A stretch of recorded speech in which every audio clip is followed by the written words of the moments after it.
All right, welcome everyone. For those who don't know me, my name is Ian Kazan. Have the great privilege of being the chair of the steering committee here at US-RSE. I have been for a while, and we do this meeting once a year to give everyone an update on what's been happening, what's coming down the pike, meet steering committee candidates, and in general, a chance for everyone to get together once a year for US-RSE. I want to remind everyone, I know probably most of you have seen this before, but this is the core of why we're here and what we do is our four-pronged mission as US-RSE. So centered around community. Community is first. We want to create a professional community that allows people to connect, share knowledge, resources, connections, etc. Advocate for RSEs and the increasingly important impact RSEs are having in the research ecosystem. Provide resources that can mean a lot of different things to a lot of different people, but we want to be a clearinghouse for things that help RSEs and those who support RSEs.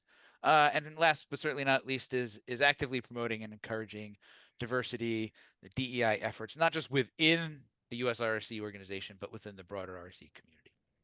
We've been growing, which is wonderful to see. Crazy that we're on a fifth AGM. I don't really understand how that happened, but all good and exciting. We just hit, thanks to I think some outreach at supercomputing a few weeks ago, we hit 3,000 members as of I think it was the first. So hot off the presses, but 3,000 people, which is great to see. So 816 since the last time we did this. That's pretty staggering. All over the map certainly shows the hotspots in the U.S. We're not exclusive to the U.S. We welcome anyone to join, but we are in 49 states. So if there's anybody out there who knows someone in North Dakota, that's the goal for 2025. Let's recruit somebody to join from North Dakota so that we can claim all 50 states. But we're represented all over, and these orange-ish, whatever color you want to call them, are local or regional groups that have popped up along the way. So for a while, we were growing, as you saw from that chart, on essentially no money, purely volunteer effort, until last year when we got this really transformative grant. Fantastic news from the Sloan Foundation that has allowed us to expand in a few really key areas, staff activities, initiatives, and organizational tools and community health. So I talked about this last year, but just to remind everyone what this grant is enabling, two staff members, one full-time, one part-time, and a full-time community manager for almost the full year. Sophia and Yatanwu, she just resigned. So thanks to her, we will have an opening for that. Sandra will talk a little bit more about that coming down the pike, but for now, and a part-time executive director. It's enabled activities and initiatives, so it's allowed the seed funding to get the conference series off the ground, which has been pretty amazing. I will talk more about that. Same with community funding and the awards we have, and some other things that kind of go around to keeping this community running and functioning and healthy and active and supportive of various different things. So we are not a nonprofit individual on our own entity. Rather, this is a nonprofit project that is a. I'm good, thanks. Yeah, so we're definitely not on muting people when they enter. So let me see if I can just fix that real quick since I'm the host. Okay. Okay. We are a fiscally sponsored project within community initiatives. They bestow their nonprofit status onto us. And this is really great, especially for an organization around our size, meaning we can hire staff. We don't have to find our own benefits and HR services, et cetera. Provide some different resources to us. It's been really great. It's been a learning curve. We still continue to struggle with this a little bit as they help us navigate this nonprofit space. But in exchange for 10% of our revenue, we get all these resources from community initiatives. We have a steering committee of 9 elected community members. This half-time executive director, which is currently Sandra, has been for over a year, and a full-time community manager is essentially the governance and staff of the project. how this works in practice. So the steering committee is elected group, provides general oversight. I'll talk a little bit more about what that means and what our goals are. There is some formality with respect to community initiatives in terms of fiscal and fiduciary responsibility. So for those of you who've been here a few years, you know, the senator was a founding member of US-RSE, been on the steering committee since 2019.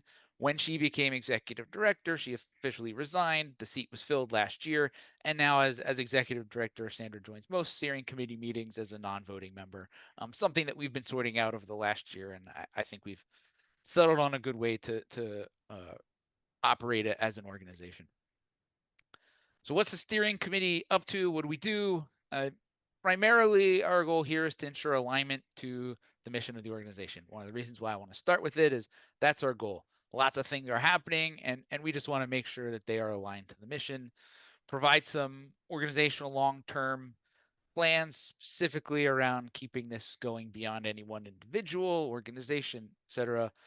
And financial sustainability is a big topic these days. Making sure we're prioritizing the right thing, provide some high-level guidance to staff, but largely stay out of the way.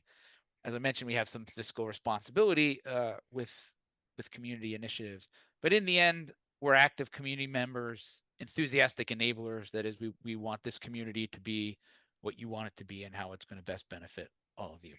There are committee elections coming up, so stay tuned to hear about all the great candidates. And I think that's tomorrow, voting open. So, or today, very soon, either today or tomorrow. Current, I just want to give, you know, proper shout out to all the steering committee members this past year.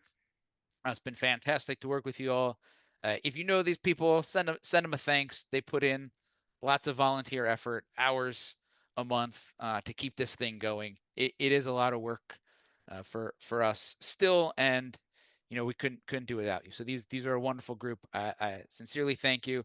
Rinku is not running again for re-election, so there'll be an open seat, and thanks to Rinku, who may or may not be attempting to join from an airplane as we speak. So I don't think she's here, but she's trying. So you'll have to tell her that. Said a special thanks to Rinku. I couldn't have done this without the folks who came before. So here's a list of our former committee members that have, in their own right, really helped get this thing off the ground, get it to where it is now. It's been a big effort. So a special thanks to all of them. So with the remaining few minutes that I have, I just want to highlight some of the things that have happened last year and what's coming next. New working groups have formed, new affinity groups have formed, which is really great to see. This is something we actively want to encourage. We're going to hear lots more about them later. So I don't have time or want to go into the details, but just to say they're here. I highly encourage you. If there's something that you're remotely interested in, you should go join. They're friendly, they're welcoming. I know it can feel like a lot to get started sometimes, but don't let that stop you. Community calls pretty much every month except the conference. We've been having community calls. They are available, just not listed on YouTube. They're unlisted, so you have to dig through Slack to find out where they are. We alternate between Thursdays and Fridays each month to give a better chance for folks to join. So keep an eye out for next year. I think we're up over 50 at this point that we've done since we started. Another one that the Sloan grant has enabled is this community and travel funding program. Just real quickly, essentially, the idea here is to put money in your hands to do great things as RSEs. So whether that's to promote RSEs, go somewhere to present on RSE type work, there's lots of possibilities. There's a committee formed. I'm not part of this committee. It reviews applications. If you want to find out more, here's the link. You can get to it from the website. It shouldn't be too hard. But it's fairly flexible on what you ask for. And if it aligns with the goals and missions of US-RSE, there's a chance to get some funding. So since we started this in September 2023, there have been 13 awards given out and over $26,000. So it's real. It can happen, and I encourage you to take a look. It's there for our members.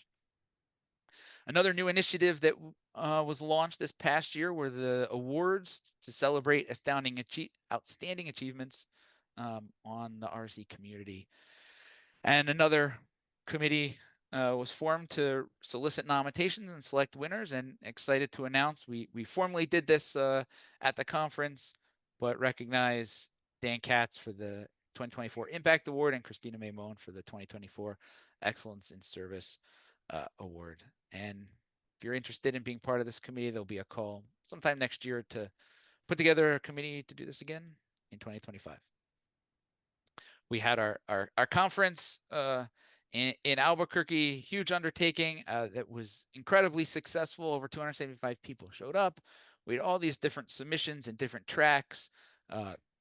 Our mascot, the unicorn. If you didn't come, you missed out on your opportunity to get a plush unicorn.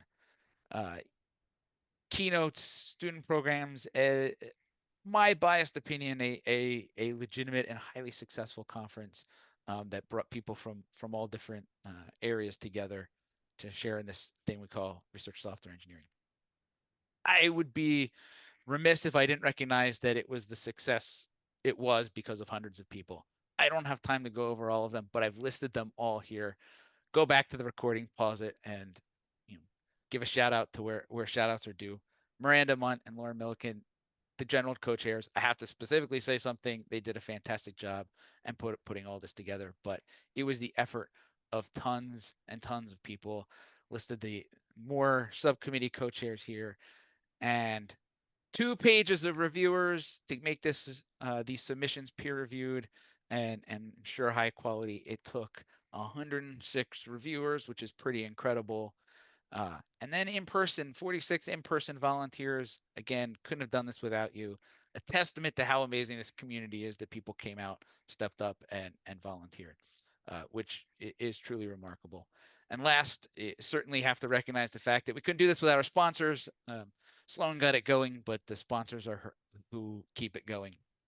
So a special thanks to them. Some of the cool photography was from a sponsor there. So if you're part of one of these organizations or have some influence for next year, please consider sponsoring again. I think it's a great way to connect with the community too.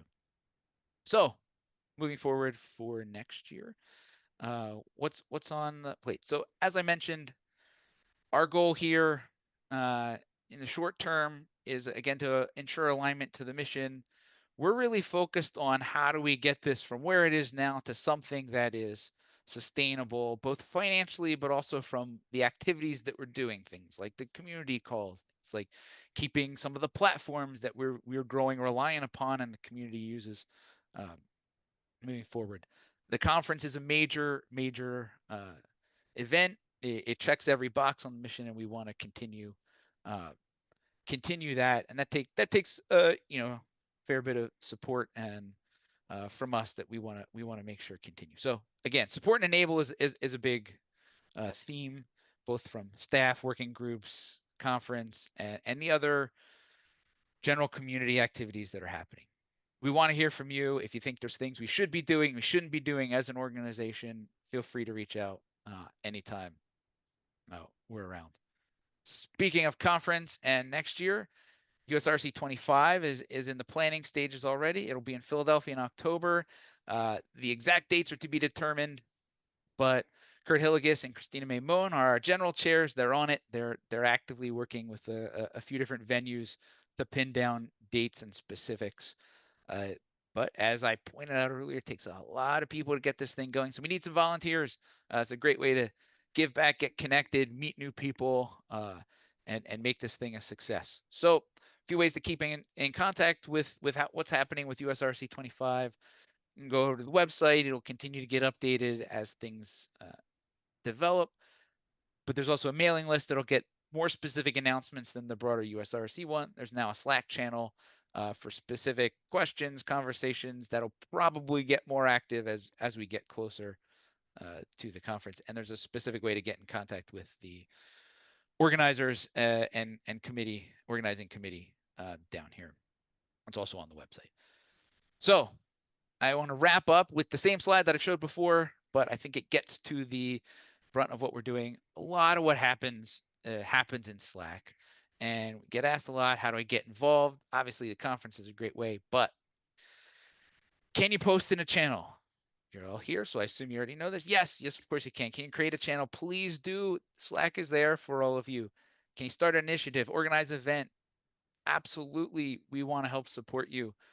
if it aligns with the US-RSE mission. Can you join a working group? Yes, please. We're going to hear more about them.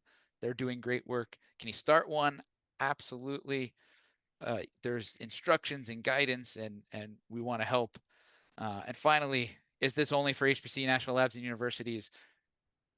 No, no, it's not. This is for anybody who identifies with the mission of what we're trying to do. RCs, RC allies, uh, folks who just generally think this is a good idea. I have too many more people that I wish I could thank, but I'm already over eating into Sandra's time. So I'll just say thanks to everyone for making this community inviting, inclusive, and worthwhile. Every little bit helps. Talking people, asking questions, answering questions, posting memes, all of that makes this go. And everybody who has put in effort for the conference, uh, community calls, workshops, you name it, it makes a difference. And Sandra's going to talk more about this, but a special shout out to the first organizational members that we have blazing the trail for sustaining US-RSE into the future. And again, thanks to everyone. So with that, I have reached the end of my time. Please feel free to post in Slack. You can tag us at SC. You can email contact at USRC. You can direct message any of us with feedback, suggestions, things you hope to see for the future, things we should be doing more of, less of, that sort of thing. So with that, I'm going to stop. We'll have a Q&A at the end. I'm around in Slack. There's also the chat. And Sandra's going to tell us all about what she's been working on in her first full year as executive director. So let me stop my share, hand it over to you, Sandra, and Thank you so hopefully much, Ian. And you can share. And I can share, hopefully. yep, Do looks you good. see my slides? I see your slides and I see you moving it to presenter view. Gosh, does it look good now? I see like your whole desktop, if that's your intent. That is not my intent. But, gosh. Okay, we have it in a moment.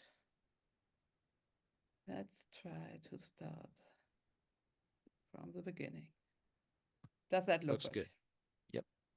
Fantastic. Thank you. Yeah, so yeah, I second a lot of things Ian said. It's all about our community, active members to support you. And part of my plan is really to support, and my main goal is to support the US-RSE mission Ian talked about. One also is financial sustainability. That is a big chunk of my responsibility, and advocating for RSEs, and especially also outreach presenting US-RSE. So the pictures you see here is one with a nice unicorn that was in the UK talking, giving a keynote in the worldwide session about US-RSE. And the other picture is just from SC24, our new booth, our new backdrop, very fresh backdrop. We allowed ourselves to get a new big one. Um, so I will go into details for the different topics.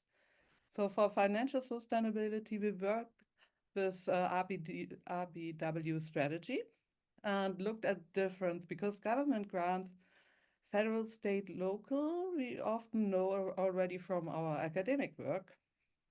But there are a couple of them, the state and local ones, which were not so familiar for me. But they're, for example, community foundations.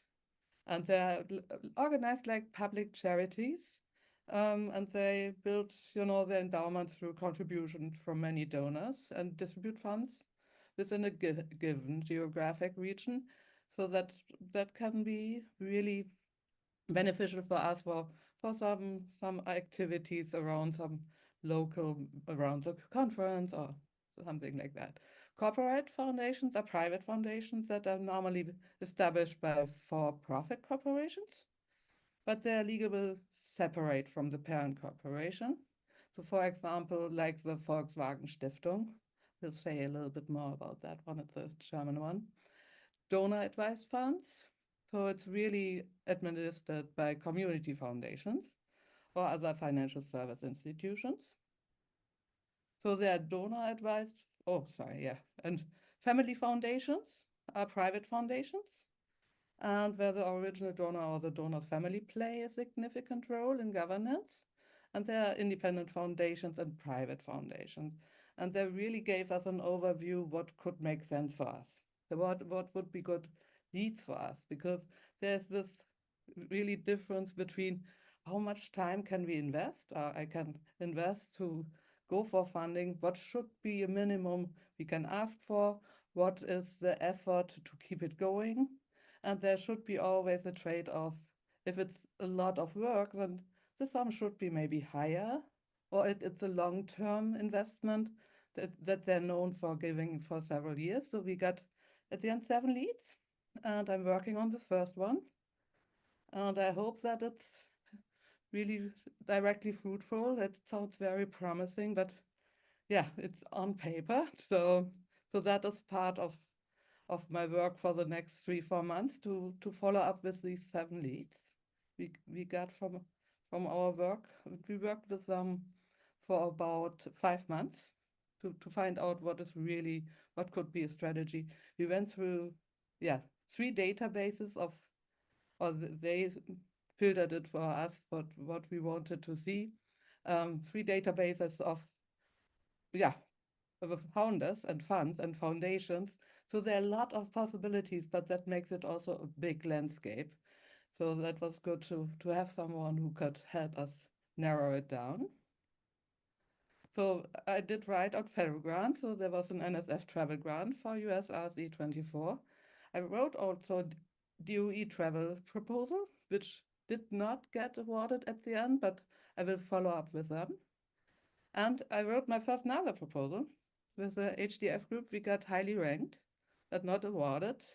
So the resubmission is in planning at the moment. So that reflects well the need of diversification we have. So federal grants are known to have an acceptance rate between 10% and 25%. So yeah, some of the calls are really oversubscribed. So we will see. So these are the two streams I'm already looking at, the federal grants and the other foundations fundraising. So, and we have the organization and membership since October. So for founding members. So these are the benefits they get. So the organization's logo is listed on the US-RSE website. They will get an end of the year report, and they will be listed on the annual conference website. So members have exclusive access to use specific branded US-RSE logos for organizational members. So we have quarterly members-only meetings. The first time that will happen in January. And they have, with the different, there's 3 levels, basic, standard, and premier. They have some free attendees at annual US-RSE conference if they're in standard and premier.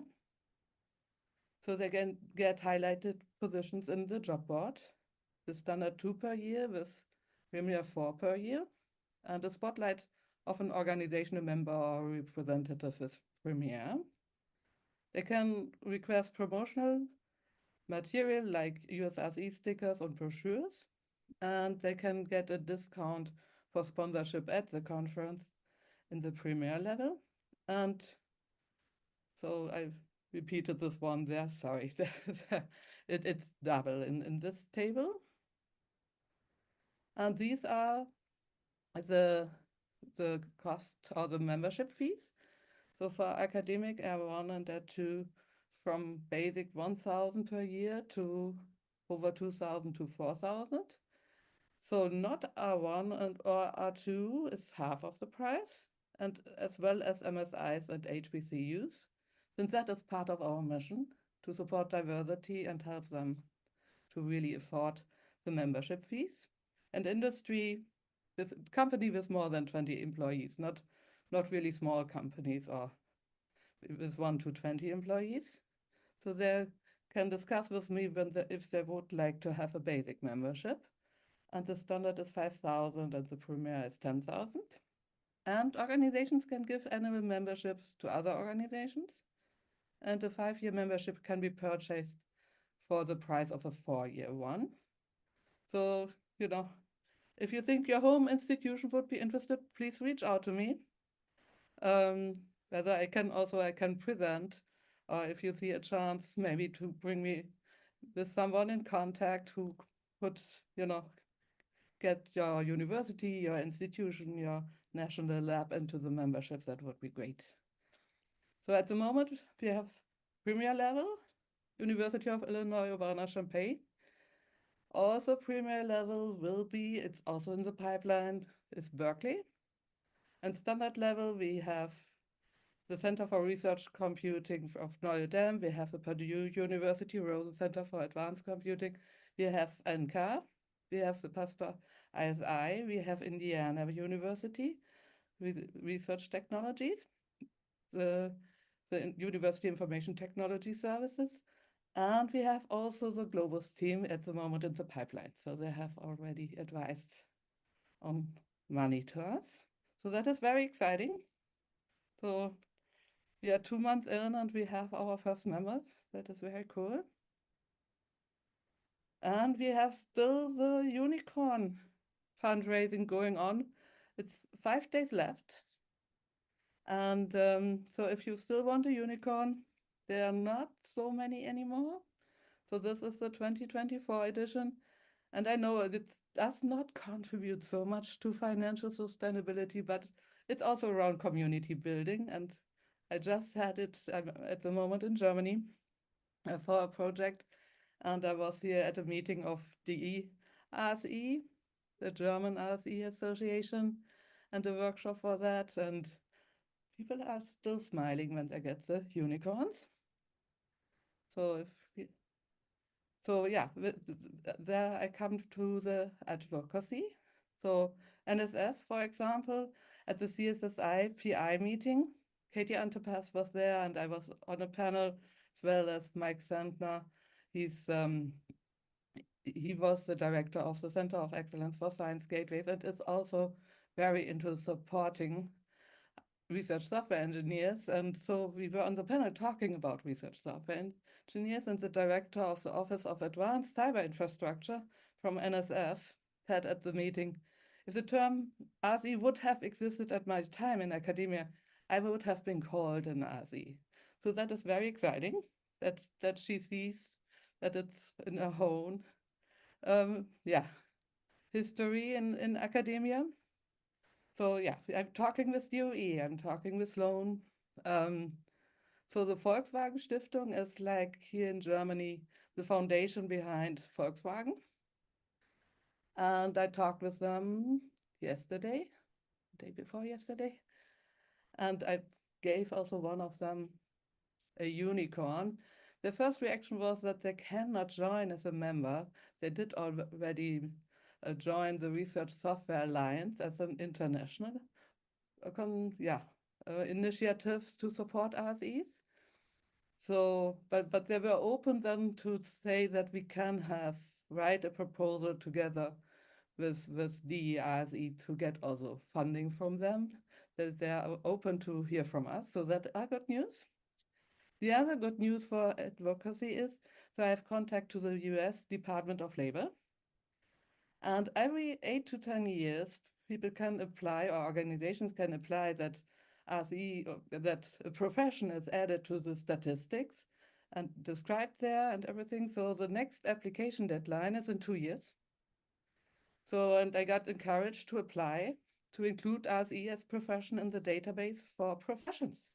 So that would be very exciting if we could get RSEs in there so it show up in, official statistics from the Department of Labor.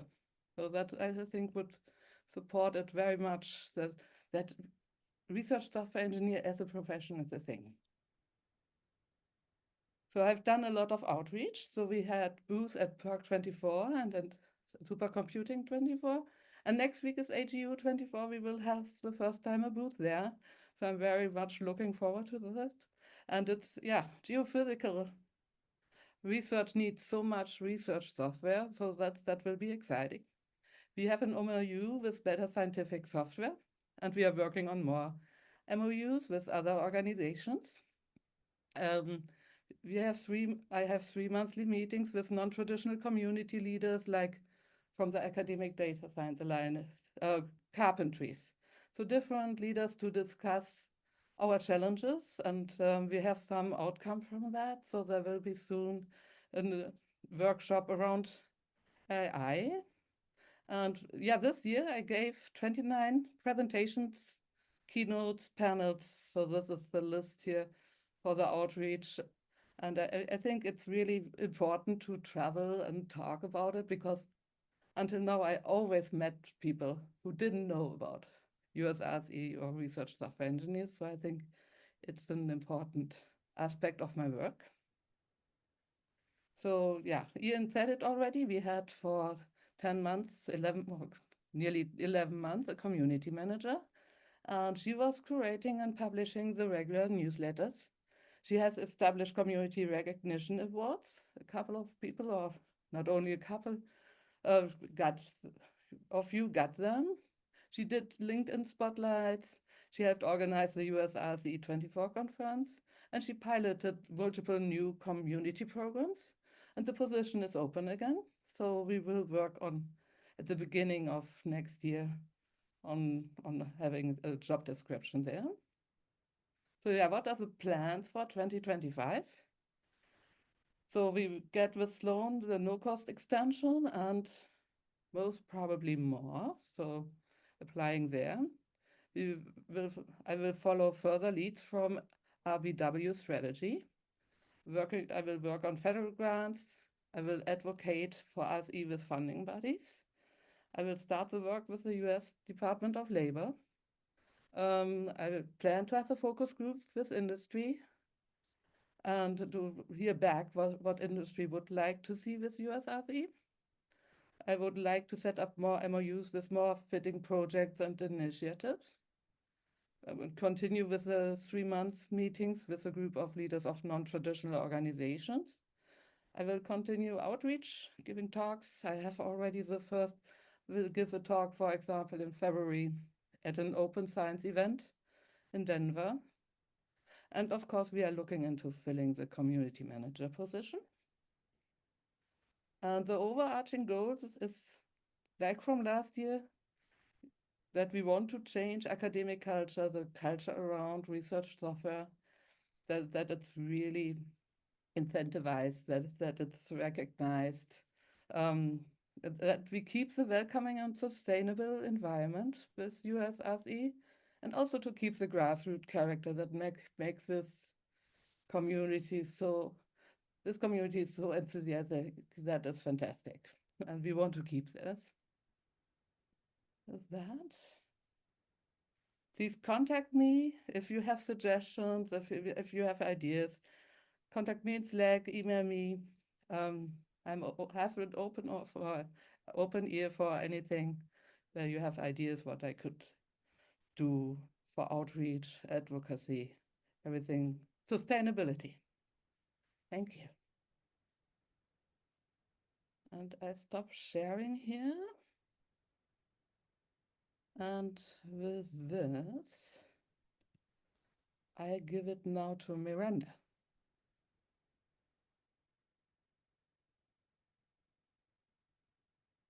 Hello, sorry, my mute button was being stupid.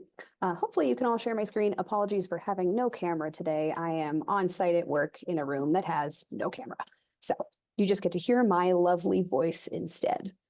I'm here to help you with the working groups update today. So it won't just be me. Some of the working group chairs who are in the call will be doing their updates as well. But basically, if you don't know what they are, the working groups, they're the groups that make things happen here within US-RSE. And they're here to tell you about what they've been working on this year and what they, and how you can get involved if you're interested. So we're going to kick it off with user experience. Drew or Hannah, is one of you online? Yes, thanks, Miranda. Can you hear me okay? Yes. Cool. Hi, I'm Drew Payne. I'm a user experience researcher and I joke recovering software engineer since I don't really get time to code anymore. And I'm one of the co-chairs of the user experience group where, along with Hannah Cohoon, who I think turned her video on.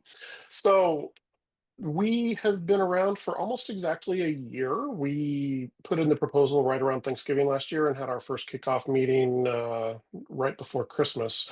And we're really a group just trying to build community to help improve the state of the art for the actual experience that users of scientific software have, as well as honestly RSEs themselves building software. There are constant changes with tools and tech stacks, et cetera, and trying to design them to be more usable and more reliable is a long-standing goal.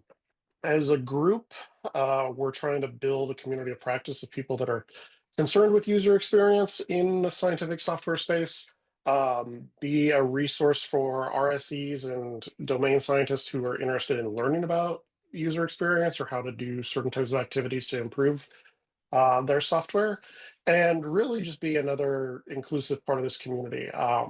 If you're interested in learning more about user experience or our current activities, our next meeting's listed here. It's December 16th at 2 o'clock Eastern. We'll be having a skills share talking about how to do qualitative interviewing that can help you gather insights to better inform your requirements or try and understand problems people are having with the software you're building. We like to have experience shares where we have a show and tell time and people can bring examples from their projects. We like to say the good, bad, and ugly because you don't get to a usable solution without failing a few times or thinking you have a solution and then realizing it's not what your users are thinking about. And then we're also just open for networking and just getting to know people in the RSE community that are interested in UX and volunteering at different events. Hannah, feel free to add anything else. Otherwise, Miranda, back to you. All right, thank you. We got our next group up here, the RSE Group Leaders Network. Adam or Daniel, or one of you here? Yep, I am here. Go for it. Okay. Yeah, so thank you very much. And Drew, I just spoke to Drew because I was curious about UX design, and I said, "Hey, can I join the group?" He's like, "Absolutely." So that is a great group to join, and I'm really eager to hear from them. But yes, so the group leaders affinity network. So it's for those who manage or lead a group of research software engineers in their work, and their processes, and the people. I'm fairly new. I just switched into this role, so I can't take credit for what all has been done. That's Christina and Adam's great work. They've created a shared drive for all of our previous and new discussion topics. I suppose I just gave a presentation at supercomputing and about sustainable operational models, so I've been involved there. And then we have our monthly community calls as well. Things that we're looking to do in 2025. We'd like to partner with editor-in-chief for the Computing in Science and Engineering magazine so that we could publish some of our great ideas on leadership and structuring the teams and just organizations in general. And then lastly, as Adam had a pretty good idea about, there's a gap between current mature organizations for RSE and newly emerging RSEs and figuring out how we can have like an incubator or an accelerator to really create these centers. So that's something that we're looking to do in 2025. Thank you. Thank you. Yes, great and fun. All right, next up we have the National Labs Working Group. Greg or Keith, one of you here to give us an overview? Yeah. Go for Hey, it. everybody. My name is Gregory Lemieux. I'm one of the co-chairs of the National Labs Working Group. The National Labs Working Group is for anybody who works at a national lab, a US national lab. And just as a quick note of definition, when we say national labs, we know the Department of Energy has a very strong branding around national labs, but we're including basically if you have a national and research lab in your name somewhere or in your mission, we want you to come on into the national labs. That includes independent agency labs like NASA, federal, department agency labs like NIST, and government-owned but contractor-operated labs like Berkeley Lab, where Keith and I are at. We have two Slack channels. The National Labs Slack channel is kind of our general all-purpose one where we post most of our announcements, and we have a smaller working group. It's actually not supposed to be working group management. It's supposed to be the empowerment and research, empowerment in national labs one. I'll fix that in the slides. We have monthly community calls with members of the national labs. we do kind of an odd even month structure like the wider US-RSE community calls. We do these on the third week of every month, switching off Tuesday and Thursday depending if they're even or odd month. Some of the things we've done in this past year is we held our first survey of US-RSE members who work at national labs and conducted follow-up focus groups to try and understand what sort of challenges and common issues everybody was having. And we presented these findings at the Salashan HPC conference, which we were invited to, which was really great. And UCAR's software engineering assembly, improving scientific software conference as well. They were both pretty well received there. We've also started up the RSE and National Lab Speaker Series, in which we're inviting our members, US-RSE members who work at national labs, to speak about their experience in the national lab and how they view working at a national lab as being different from other places. You don't have to be in a management position at this lab. You can be fairly new. We're really looking for people's experiences. So we're always we're looking to continue this speaker series into 2025 to try and diversify the voices that we're hearing amongst all the different national labs that we have out there, because there's lots of them. Speaking of 2025 goals, we're currently looking to select and onboard our new co-chairs. We recently put out a call last month for volunteers, and we've gotten some good uptakes. So we have to figure out how we're going to down select and move from there. Yeah. And if there's anything else, Keith, you want to add, feel free to jump in. But that's it. I think you nailed it. Thanks. Thank you. And next up, it's my group. Hi, hello, I'm Miranda. Nice to meet you all. Because this is my time, I'm going to tell you a joke. Woohoo. What do you call a beverage that's 75% root beer and 75% ice cream? A float. Okay, with that, group management working group. This is co-chaired by me and by David Nicholson, who is not able to join us today, but he did make all the slides and put all the slide decks together. So thank you to David. So our big job is really making sure that the working groups, affinity groups, and regional groups have the support that they need, both in infrastructure and in communication with the other groups and other people within US-RSE to make sure that they get all the help they need. So this year we added a lot more affinity groups, worked with them to get those things set up, as well as in the last 12 months, we've had quite a few more working groups who were established as well. We worked on getting regional groups designated as an official subcategory of affinity groups. They kind of already were anyway, but hey, we wrote it down on paper and put it on the website. So that makes it official. Woohoo. We also have quarterly meetings twice a year. Clearly, we're very good at doing things quarterly, but we have regular check-ins with the working group chairs to make sure that they are feeling supported and get what they need.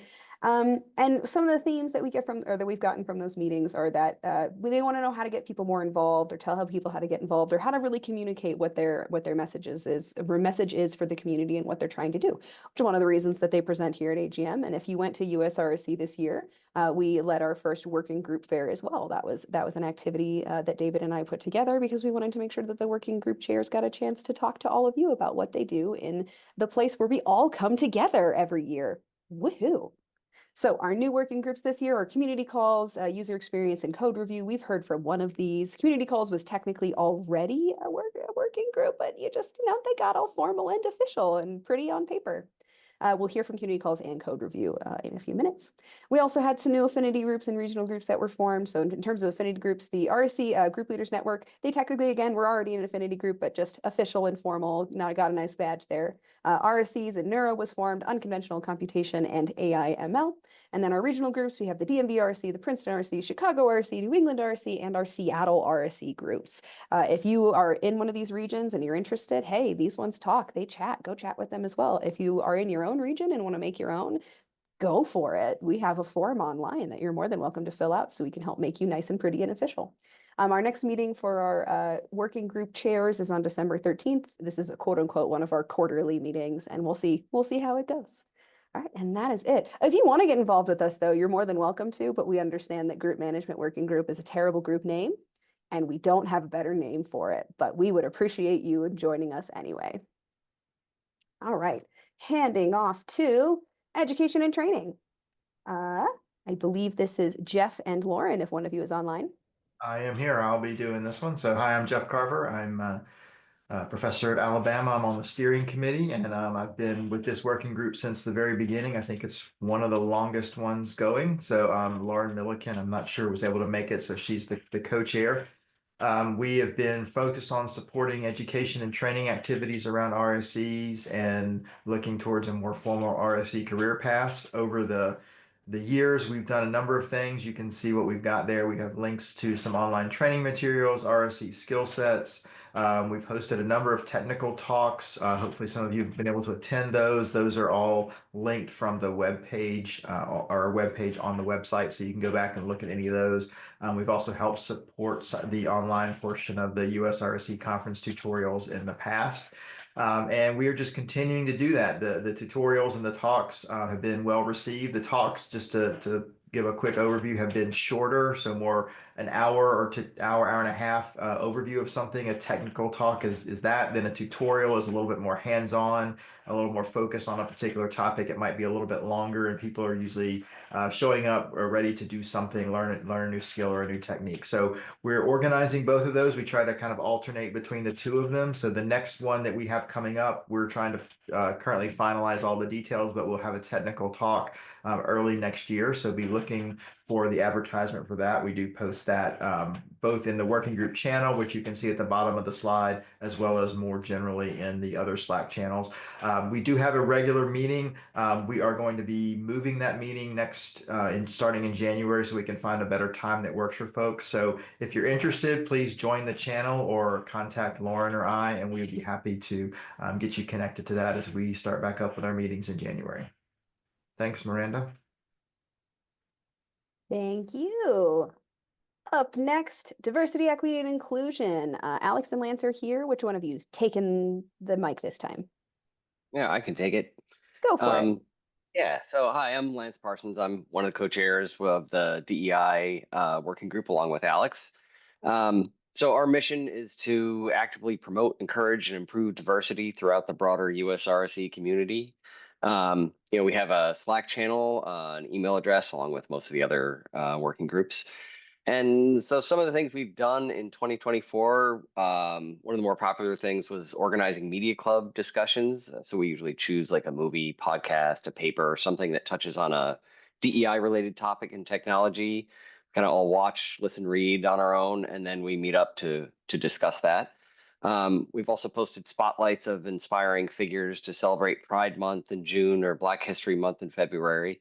We host speaker series events, hear from people in like other organizations that can speak to DEI issues in the technology sector. We've worked on a couple of different survey efforts, trying to gather information about the diversity in US-RSE and just RSEs in general. Both the survey that if you went to US-RSE 24, there was a demographic survey there that we worked on, and we've also been helping with the upcoming US-RSE annual survey. And finally, we also use some of the community funds. Those were great, by the way. Thank you. To get US-RSE Pride stickers and US-RSE Diversity temporary tattoos, which we distributed at the US-RSE 24, and we'll be distributing more of them throughout 2025. So if you're interested in that, let us know. There'll be ways to do that. And in terms of 2025, we have some ideas of what we want to do, but we also are interested in hearing from all of you about what you think our priorities should be for 2025. So, we're going to continue to do some of the things we've done before, like the media club discussions, celebration events and spotlights, speaker series events. Of course, we'll be helping out with US-RSE 25, supporting DEI efforts there.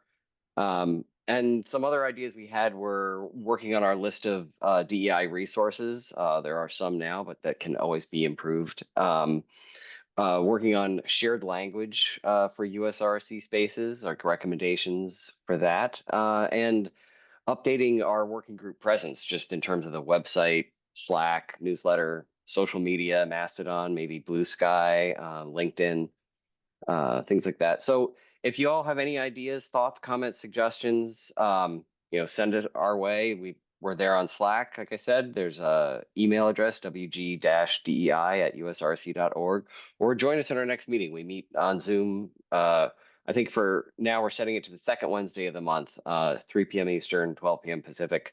So our next one is January 8th. And just pop over to Slack channel for the details on that. Thanks. Thank you. All right, next up, community calls. Yulia and Abby, one of you want to take the floor? Yeah, thanks, Miranda. Hi, I'm Abby Roloffs. I'm a RSE at the University of Michigan and a co-chair with Yulia Damarau of the Community Calls Working Group. So you heard from Ian at the beginning about all the community calls that we've done over the years, and someone has to plan all of those. That's our working group, which basically at the moment is just Yulia and I. We alternate between Thursdays and Fridays between odd and even months to try to give people more of a chance to join. We usually have a few brief speakers on a topic and then breakout room discussions. Ian gave you a list of all of our topics from this year, so I don't need to go over those again.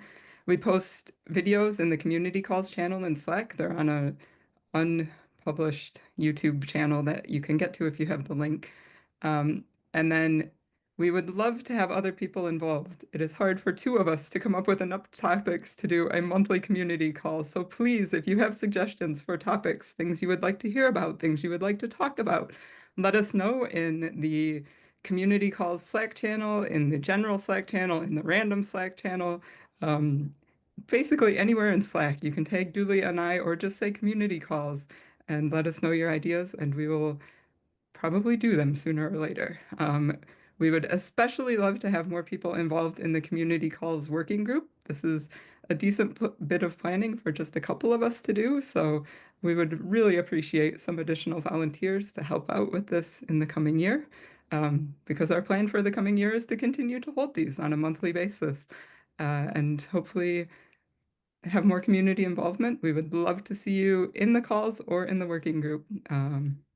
Yeah, thanks. Thank you. All right, next up, code review.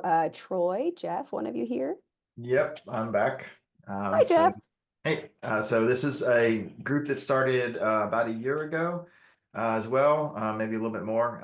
So a co-chair with Troy, who I don't think was able to make it here today, sorry. The focus of this group is really to build a community of people interested in code review and kind of understanding how it works well in this domain. We've been doing a number of things like trying to gather some resources related to code review and talk about how code review has been working in various projects, sharing experiences, things like that. What we're focusing on now is designing a type of presentation where someone will demo a code review. So for people that want to see different ways to do code reviews, we're working on identifying some people who do code reviews in different ways. And so we're going to have those kind of, quote live, so you can see someone walking through a code review and explaining how they do it. So that's going to be coming next year, as well as trying to develop both standalone materials, but also contributing to some of the other resources that are out there outside of US-RSE related to code review. So if you're interested in code review, if you'd like to help contribute to those resources, if you would be willing to do a code review live to kind of share other people your experiences, all of those are types of things that we're interested in. So you can see the Slack channel there, you can join us there, and we have our next meeting on January 9th at 3 p.m. Eastern, and that's our recurring meeting time monthly. So the first, I guess that's the second, whatever day of the week that is. I didn't put it on the slide. That would be Thursday, second Thursday of the month at 3 o'clock Eastern. And we have the Zoom link in Slack. So please come join us if you're interested. Thanks, Miranda. Thank you. All right, next, testing. Nasir, David, one of you here? Yeah, I'm here. My name is Nasir. I'm an assistant professor in the computer science department at Boise State University. So I co-chair this newest working group with David Lloyd of Princeton University. So the objective basically is to unite RSEs, researchers, practitioners, and they create resources, share knowledges, and adapt existing testing practices from the industries. So one of the big focus is using AI and how to leverage AI on testing, especially legacy code. So things what we do similar to all other working groups, like monthly meetings. We never missed a meeting, and our monthly meeting is third Wednesday at 2 p.m. Eastern, and so we collect resources and share with people, and we study projects people. So that's what our plan is. So we already drafted a survey that will be put out in January to the general Slack channel and everywhere. And the purpose is to get some data so that we can write US-RSE blog articles that people can use as a resource to test their project, and then also to figure out some set of speakers to bring in during our monthly meeting so that they can show some practical evidence on how they test their code and how they're using AI in their testing code. Yep. Thank you.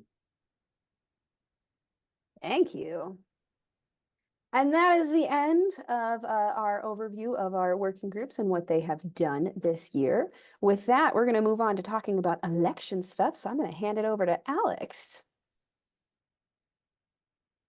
All right. Hello, everyone. I'm Alex Kufos. I'm one of the chairs for the election, along with, or the steering committee election, along with Keith Beatty.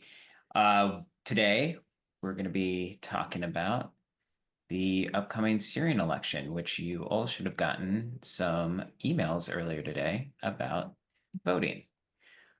Okay, let me controls out of the way. All right, so if you have any questions, of course, you can contact us, either myself, Keith, or contact at US-RSE or at US-RSE on the Slack channels. We also have a election channel specifically on Slack. So if you actually, sorry, okay. So we are going to have the steering committee election for this year, for the next 2 years on the steering committee, is 9 members who have volunteered to be candidates. They will have a 2-year term with some overlap with the current steering committee members. This is a volunteer process where members typically spend 4 to 12 hours a month on US-RSE activities. Some of the things that we've already talked about today, working with Sandra, our executive director, on strategic direction of the US-RSE, trying to determine where we're going in the next year, couple years, few years, and maybe a decade out. We are leading a lot of the operations and activities here at the US-RSE, represent some of the events with other organizations. And during, once the committee is elected for the upcoming term or the upcoming year, we'll elect our own chairs and other positions within the steering committee. So as I mentioned, today we just opened the election. So you should all have individual ballots that were sent to your email addresses that you used to register to be a US-RSE member. You had to have been a member of the US-RSE before or on November 8th to be eligible to vote. The election website is here, where we will, if you also go to the election channel that I mentioned at the bottom here, this information is also there. We plan on having the elections results announced around December 20th. The elections will end, or the voting period will end on December 13th at midnight, and doing Hawaii time to make sure we're including everybody in the US. We have at the moment 4 open steering committee seats that people will be running for. And it's using ranked choice voting to vote for your preferred candidate, and then second preferred, third preferred, all the way down to voting for all 9 if you'd like.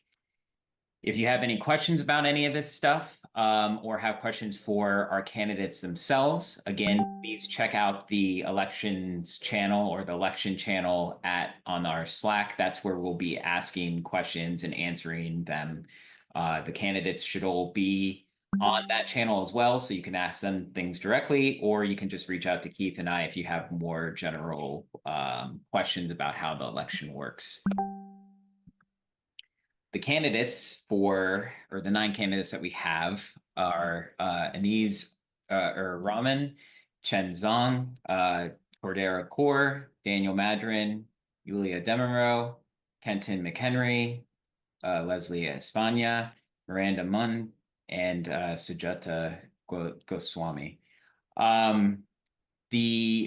We're going to be playing. We invited all the candidates to submit videos introducing themselves and why they're running for the steering committee. So we're going to be playing those now in essentially the order that you see above. And just as a reminder, there are going to be 4 steering committee seats open for this specific election. So we will now start viewing the videos. Please let me know if for some reason you cannot hear this correctly or it seems a little quiet. I can see if I can do something, but I just want to make sure everybody's able to hear and listen to or see the videos. Whoops, don't know why that went forward. Sorry about that. Hello everyone, thanks for giving me an opportunity to introduce myself, and I welcome you all in the today AGM meeting. And I want to introduce myself now. This is Mr. Anisur Rahman with you. I have done bachelor and master in software engineering with specialization in data science. I have several research publications in software engineering, also in the areas of AI. I am the reviewer of different journals and conferences like IEEE, IEEE-XS, US-RSE, iLearn, Site, and many more. I am the board of director member of different institutes for the industries and research like BUTMS, UMT, UCP. I have academic experience as a lecturer, as a senior lecturer and assistant professor, and I am the board members of NIC startups, PITB startups, and currently I'm working as a senior data analyst in Parson Corporation. And why I want to become a steering committee member? Basically, I think I have the experience from industry, from academia and research, so I can give a better plan to introduce the research areas in the software engineering, to how to link artificial intelligence and software engineering with the software engineering principles, how we can do, because as a researcher what we do, we need to know what are the areas of improvement, what is the impact of our research. So only if you are doing research without knowing this, what will be the impact, I think so you are going in a wrong way. So I can give a better plan to the US-RSE, how to, and we can plan and we can manage our conferences, our organization in a better way, so that a good research articles and good researcher come with us, and we can train. We can also give them training opportunity for the newcomer who want to do research in these areas. So hope you will understand and vote for me. Thank you.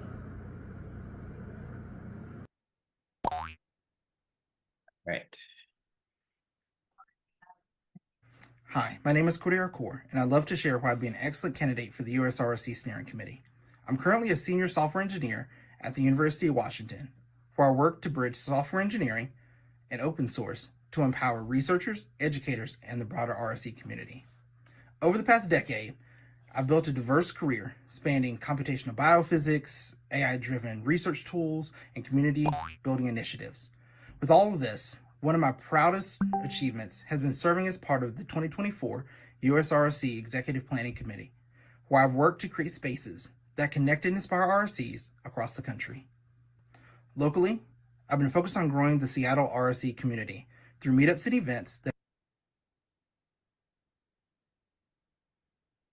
Hi, my name is RSE Executive Planning Committee, where I've worked to create spaces that connect and inspire RSEs across the country. Locally, I've been focused on growing the Seattle RSE community through meetups and events that foster collaboration and mentorship. These experiences have deepened my commitment to building inclusive spaces where RSEs can share ideas, grow their skills, and feel valued. If elected, I'm committed to making everyone feel genuinely welcomed into the US-RSE community. I believe that fostering a sense of belonging is foundational to our growth. One of my goals is to increase US-RSE membership by 35% over the next 2 years, adding almost 1,000 new members by focusing on strategic outreach to BIPOC, LGBTQ, and underrepresented minorities, as well as underrepresented institutions across sectors. This type of growth will not be easy, but will expand our network, bring new perspectives and talents into the fold, and strengthen our community because they're strength in numbers. Finally, thank you for considering me for the US-RSE Steering Committee.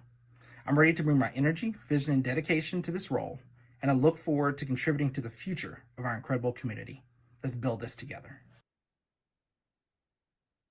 Let me pause for 1 second so I can fix all the announcements that are happening on my computer. We're having some big crises happening over the area, and so I think everything's just getting put through. How do I mute this?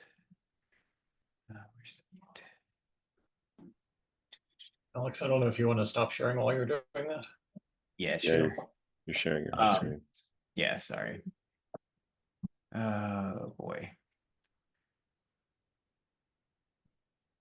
The good news is they have canceled the tsunami warning. Okay, good. I was like right before this prepping my emergency stuff just in case. Yeah, sorry, really sorry about all this. All right. I believe that should be good now. So let me try again. Hey everyone, my name is Daniel Madron. I currently work.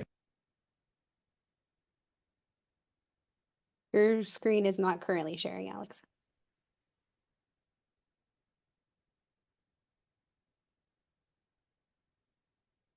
One second.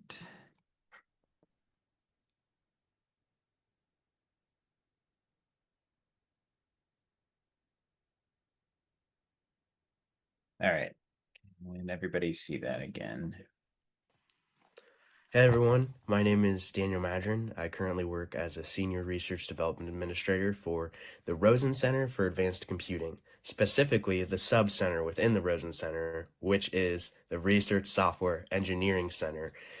We currently have about 25 RSEs on our team, and I manage everything from project intake to project execution. I also help oversee some of our business programs, so working with faculty and with other institutions to figure out how and where we're creating value. And I really love what I do, and I suppose that's what brings me here and why I'm interested in being on the steering committee is because although I'm not an RSE by nature, I don't even know how to write a single line of code. I care a lot about them, and I care a lot about my team, and I see a really cool opportunity here with RSE as it continues to evolve and to take form and shape in our country, in our societies, and in our world.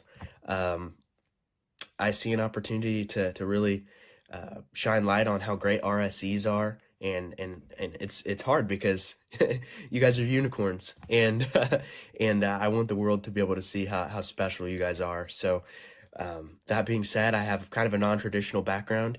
I have worked in manufacturing, I've worked in agriculture and healthcare, and now I'm working in HPC.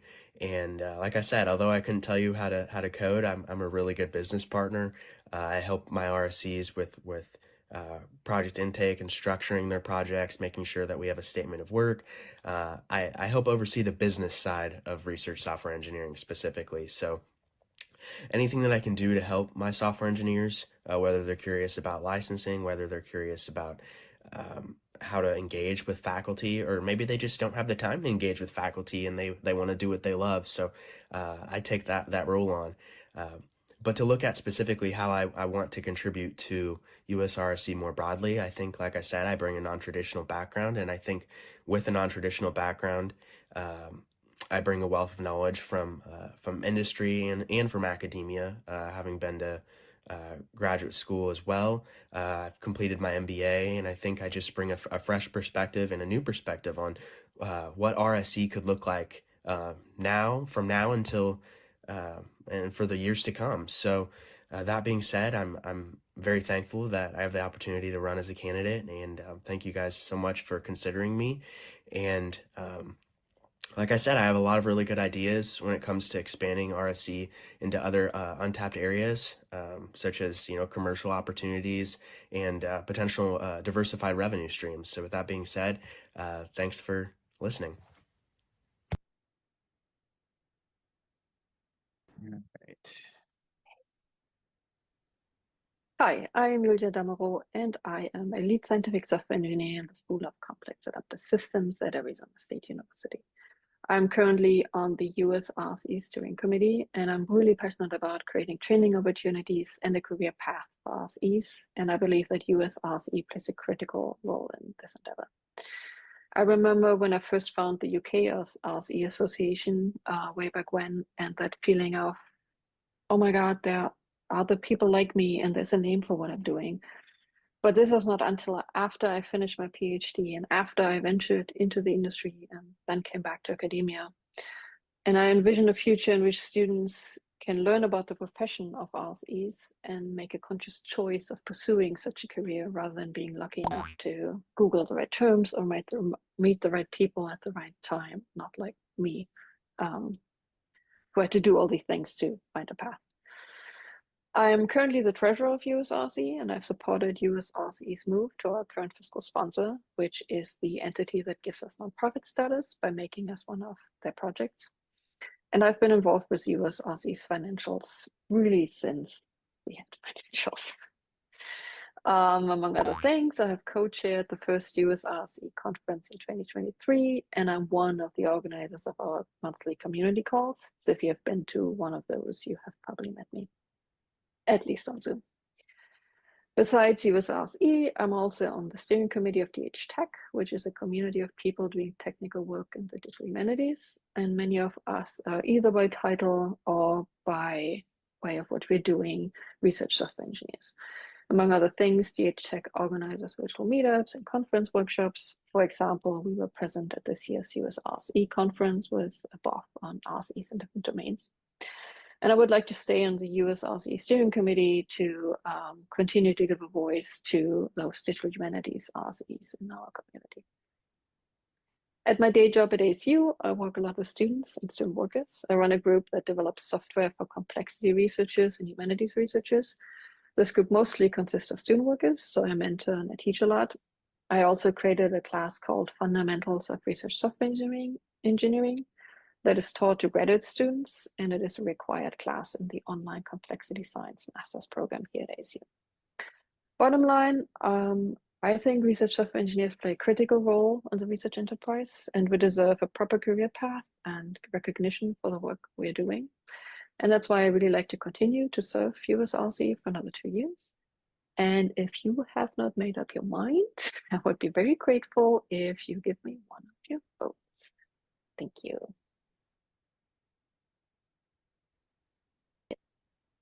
Hi. Hi everyone, I'm Kenton McHenry, Director of Software at the National Center for Supercomputing Applications at the University of Illinois, Urbana-Champaign.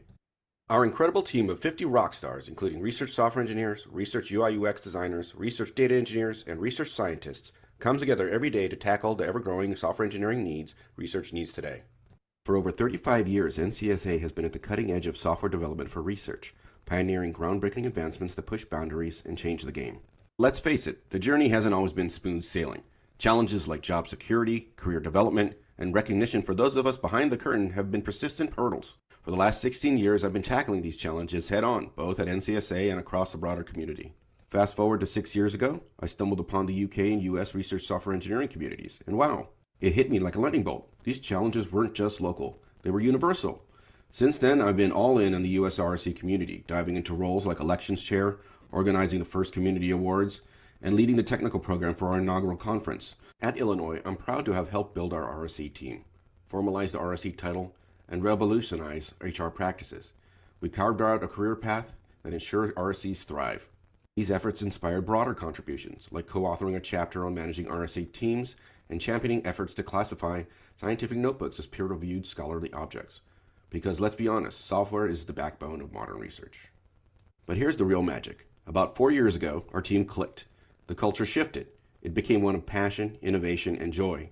Suddenly, we weren't just a team. We were a community, attracting top talent and making a real impact. It's been nothing short of transformational. I'm beyond proud of what we've built, and I would like to see RSE teams everywhere have a similar experience. Serving on the US-RSE steering committee has been one of the greatest honors of my career. I'm passionate, I'm driven, and I'm all in on creating an environment where every RSE feels valued, inspired, and unstoppable. Thank you for your support. Let's keep dreaming big and making a difference together. Hi everyone, I'm Kenton McHenry. Hi everyone, my name is Leslie Espana. I work as a programmer analyst at the Medical College of Wisconsin in the Brain Injury Research Group. Shout out to all of my neuro folks in the community. I joined the US-RSE a couple years ago now and have helped on the DEI working group. I also helped write the new member workflow from the Slack. If anybody is relatively new and has gone through that little orientation, I hope it was helpful. I've also been heavily involved in revamping our code of conduct and serving on the Code of Conduct Enforcement Committee. Many of you probably saw me walking around with a big red badge at the conference, basically just trying to help keep our community safe and welcoming for everybody. That community building has been a big driver for me and something that I continue to work on in many areas of life. Yulia and I have been working on the affinity group for the institutional RSE networking, basically just helping people in different organizations find RSEs and other people who do what we do and connecting them, whether it's formally or informally, just trying to build that community more in other spaces. Locally, I also am on the steering committee for our local LGBTQ alliance, again, just trying to help provide support and safe spaces for different community members, and that's something that I really hope to bring to the steering committee is just experiences from different organizations and different parts of my life, and I hope to help keep the US-RSE moving forward, especially as our community continues to grow and evolve, keeping things safe and welcoming. So I appreciate your consideration and am happy to connect and answer any questions that you might have. Thank you. Hi, everyone.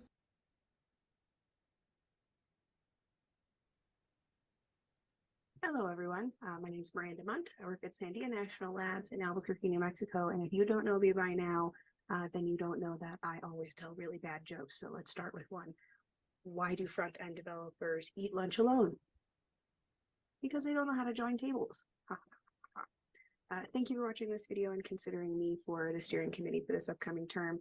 I've been on the steering committee for 2 years already, the 2023 to the 2024 term. It's been one of the best times that I've had here at US-RSE, really getting to help make sure that it's going in the direction that we want to see with it for this lovely little community, which is not so little anymore. We hit 3,000 members, woohoo.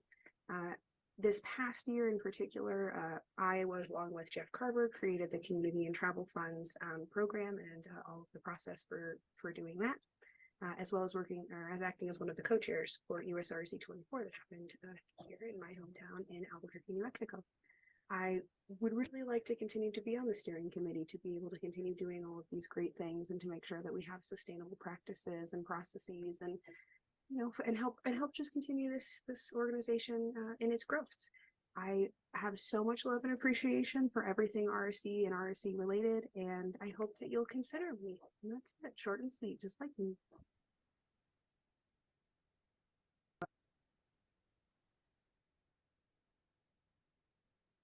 And that was our last video that we had. Again, apologies for all the notification things, but hopefully you guys got all the videos and got to hear what everybody had to say. So just a continuation on some of the steering committee ideas and information. So some of the goals for the 2024 and on is continuing and ensuring a smooth transition. As we've mentioned, we've been working with community initiatives as our kind of nonprofit funding source or nonprofit status. Sandra started as our executive director last year. We'll be working on trying to find a new community manager to help with community growth and all the other great things here at the US-RSE. We'll be setting some priorities on funding, some goals for the staff. We plan on supporting and enabling our executive director and community manager when we get our next one, helping with the working groups and making sure that they have what they need, and of course our conference and the committee that will be supporting that conference. And again, if you want to check out more information about this election, you can go to our website and under About an Election. And if you have any specific questions for Keith or I, and or if you want to interact with the candidates more directly, please feel free to use that Slack channel to have a conversation. All right. Thank you, everyone. With that, I'm jumping in for a moment. So yeah, we had at the beginning 77 people. So I would love to take a picture before everyone leaves. I know we still have some topics, but I know also that some people have to leave maybe to other meetings. So everyone who feels comfortable to show their, lovely face on the Zoom, please do that. And we are taking pictures of the AGM today. So let me watch here. Of course, I have only my laptop. So if somebody also want to take pictures, maybe a screenshot. If you have a bigger screen, so I will take a picture of 3 screens at the moment because I'm sitting at a laptop. So I make you smile now for a minute, please, because you don't know in which screen you are. So we go for the first one. Everyone says RSE. And first one.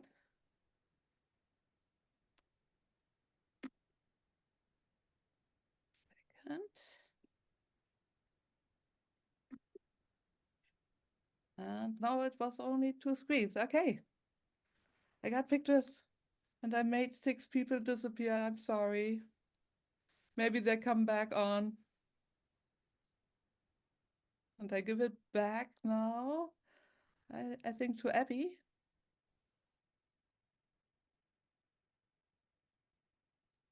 Yeah. Thanks, Sandra. I'm going to share my screen here.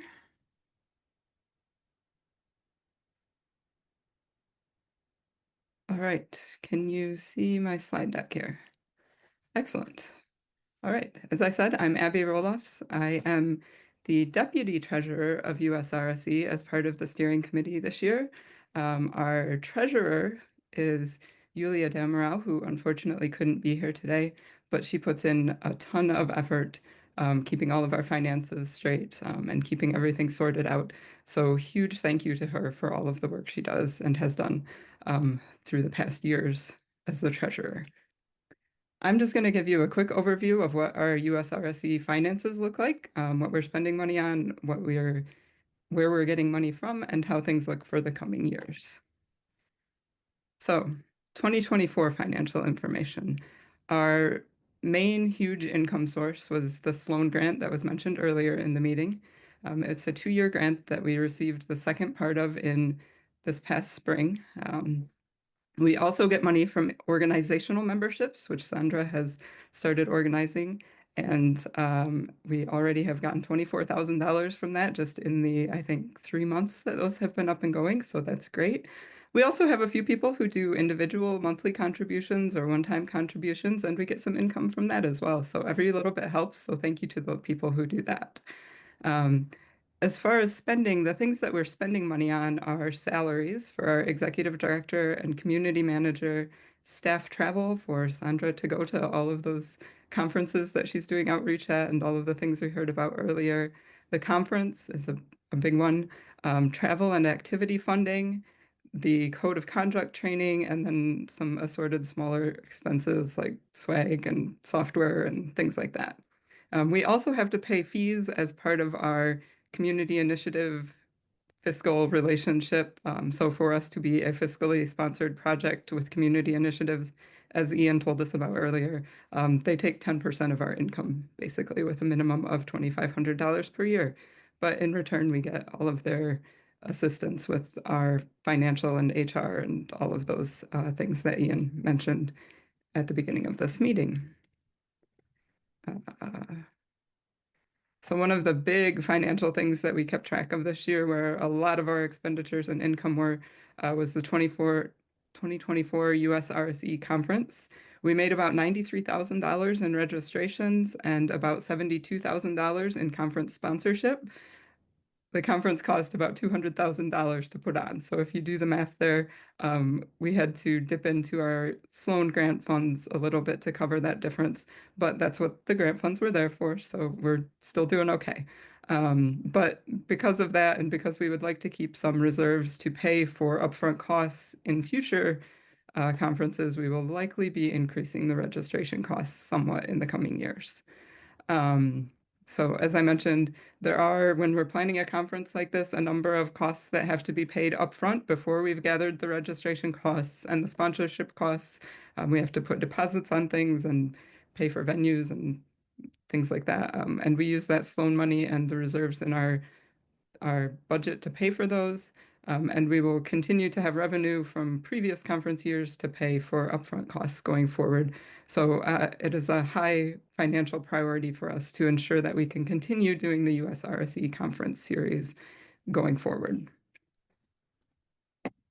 As far as budget plans for 2025, it's fairly similar to 2024. Executive director and community manager salaries, staff travel for more outreach events, which generate more organizational membership and grant funding and other funding opportunities.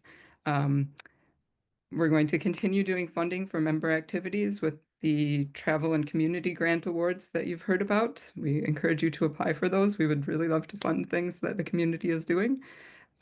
The 2025 conference obviously will be a big one. And then again, smaller miscellaneous items like membership management software, software to run the election, US-RSE branded items for outreach like unicorns and things like that, and so on. So in summary, our budget and our financial situation is cautiously optimistic at the moment. And that is it for me. And with that, actually, we have reached the point of our Q&A. And if I can find my stop share button.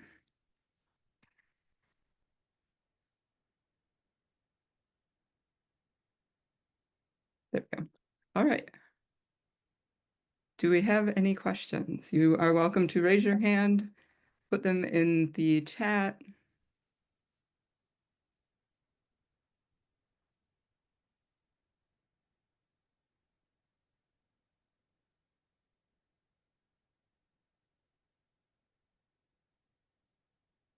This can be a Q&A about anything, not just finances, for the record. There's one in the chat here that most professional societies have a yearly membership fee. Is that on the table? It's something we've discussed, but it's not something we're looking at for the immediate future. We'd like to keep US-RSE as accessible as possible to as many people as possible for as long as we can. Are there other questions? I should have clarified, this is a Q&A for the whole meeting, US-RSE in general, not just finances.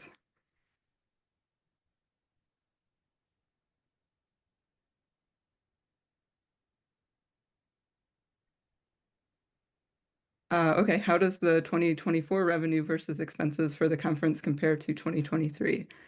So we spent more on 2024 with less revenue than in 2023. 2023 was at a university, 2024 was at a private venue, and it turns out there's a significant difference in cost between those two things. We're learning as we go with these conferences.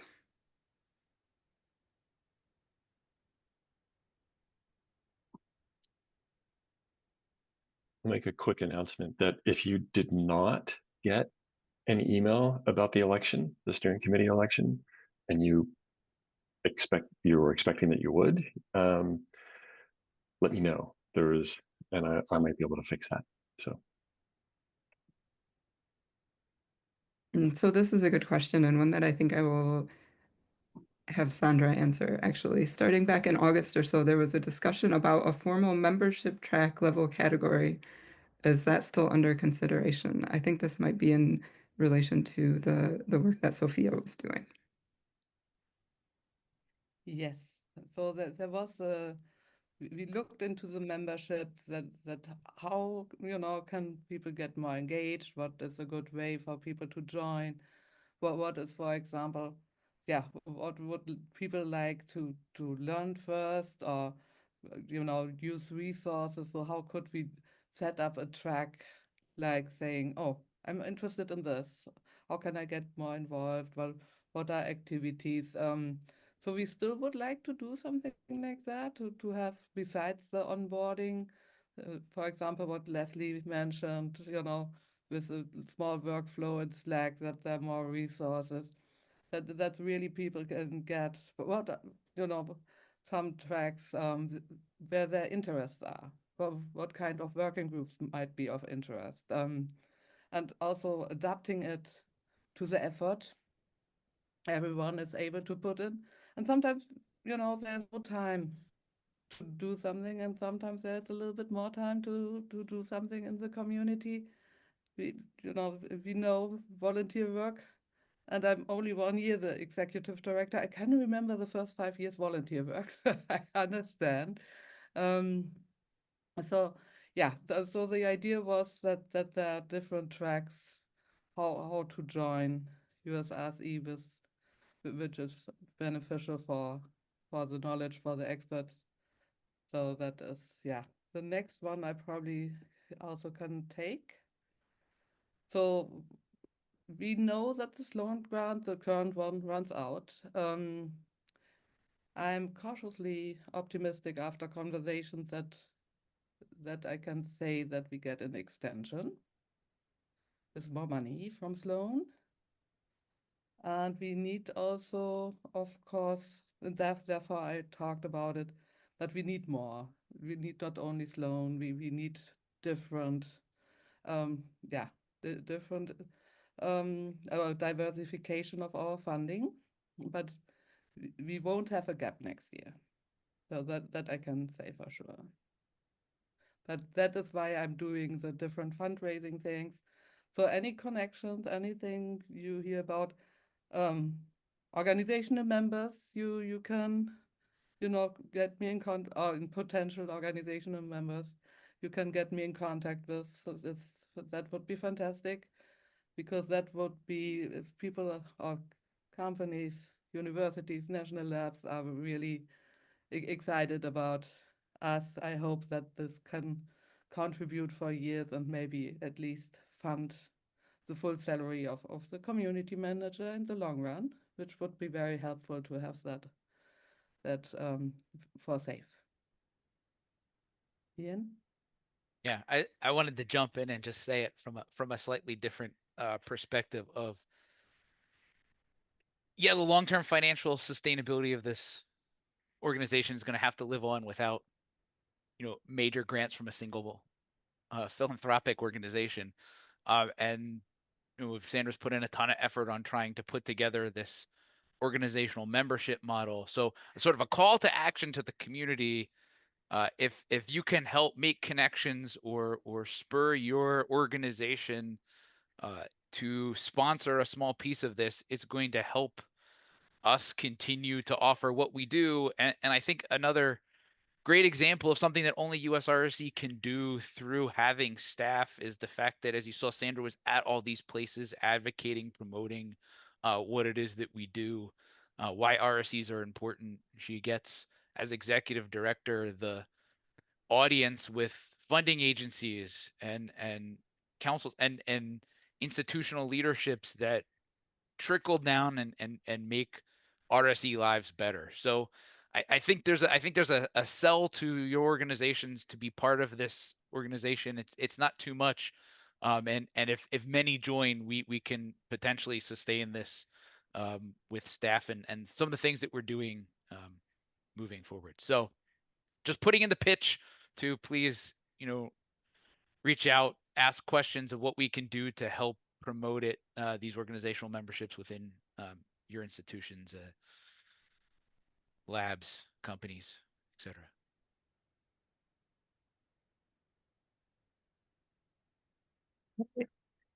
We have another question. Are there planned collaborations or integrations with CAR, CC, CARC? Is that?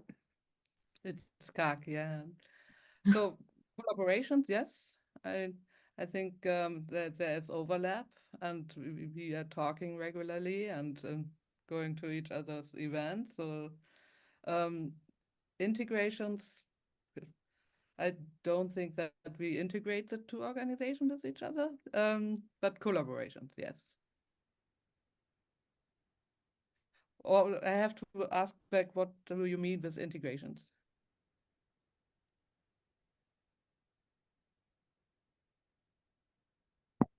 So I guess the integrations is not, I wasn't expecting any sort of like combined organization or anything like that, but mostly just like make it easier to collaborate, essentially. And having better connections to the CARC organization seems like something that would benefit the US-RSE. Oh yeah, we have, yeah, Ian has put it in the, we did some joint calls. There is a group from CAG, with different organizations. They meet monthly. Canton goes mostly there, and there will be an event now, end of the year event, where all these different organizations, and I plan to present US-RSE there again at the CAG event. So yeah.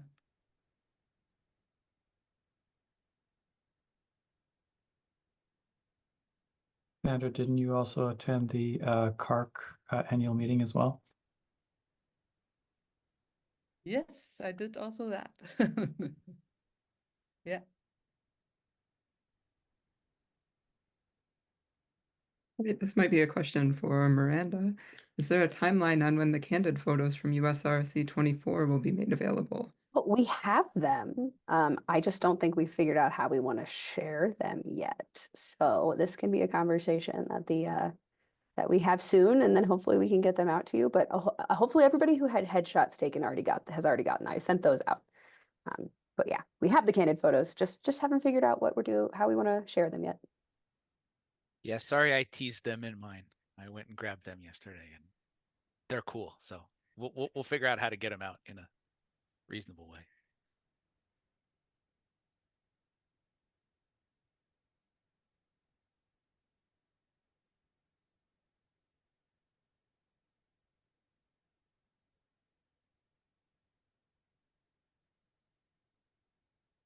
Any other questions?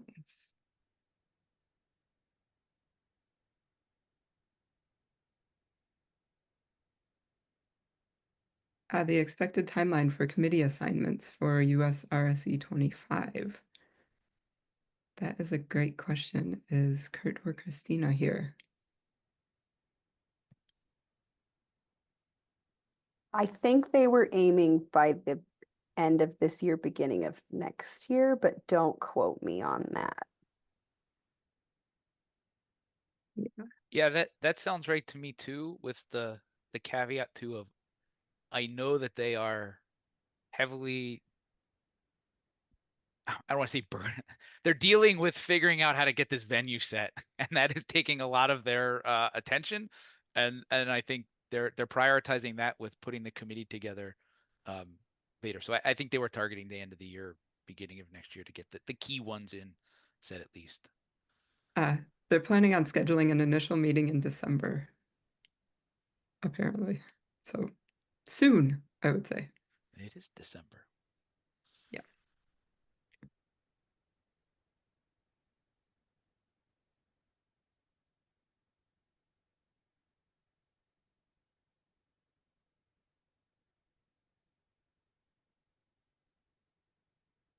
All right. Well, thank you all for your great questions. If you have more questions, feel free to reach out. You can ask at SC on Slack to get the steering committee, post questions in questions or general, and someone will be happy to answer you. With that, I will hand it back to Ian. Yeah, thanks, Abby. Thanks everyone who contributed to this. Thanks to all the folks running for steering committee. I just want to say thank you to everyone for showing up, for contributing to this great community. You are what makes this go. Please vote in the steering committee elections that are coming up. Should have gotten an email. And with that, just wish everyone a happy holiday season and a happy new year. And see you all in Slack and Zoom and hopefully many at the conference. And here's to a great 2025.